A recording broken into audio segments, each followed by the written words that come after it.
ট্রাম্পের হুমকিতে ভয় পায় না শেইনবাউম।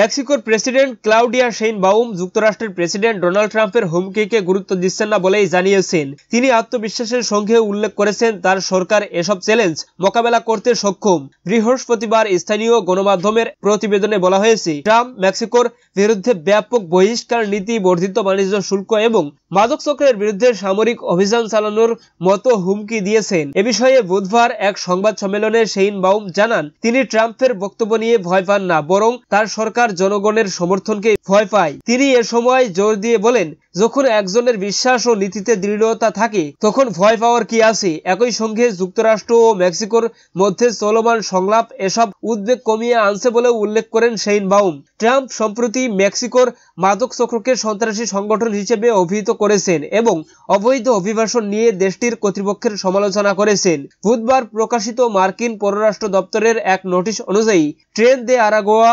MS-13 সিনালোয়া কার্টেল ও জলিস্কো নিউ জেনারেশন কার্টেল সহ বেশ কয়েকটি অপরাধী সংগঠনকে সন্ত্রাসী সংগঠন হিসেবে ঘোষণা করা হয়েছে।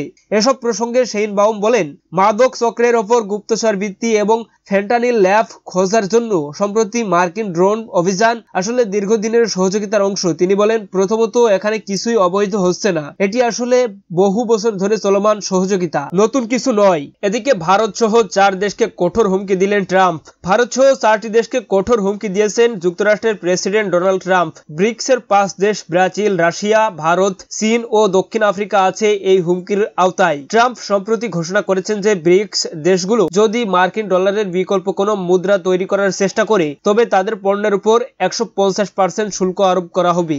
ওয়াশিংটনে রিপাবলিকান গভর্নর্স অ্যাসোসিয়েশনে বক্তব্য দেওয়ার সময় তিনি এ কথা বলেন। তিনি বলেন, ব্রিক্স রাষ্ট্রগুলো আমাদের ডলার ধ্বংস করার চেষ্টা করছিল, তারা একটি নতুন মুদ্রা তৈরি করতে চেয়েছিল। ট্রাম্প আরও উল্লেখ করেছেন যে তিনি দায়িত্ব নেওয়ার পরই ঘোষণা দেন যে কোনো ব্রিক্স রাষ্ট্র যদি ডলার ধ্বংসের কথা উল্লেখ করে তবে তাদের পণ্যের উপর 150% শুল্ক আরোপ করা হবে।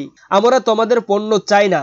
দর্শক, এই ছিল আজকের সর্বশেষ আপডেট নিউজ। সকল প্রকার আপডেট নিউজ সবার আগে পেতে আমাদের চ্যানেলটি সাবস্ক্রাইব করে পাশে থাকুন। ধন্যবাদ সবাইকে। আল্লাহ হাফিজ।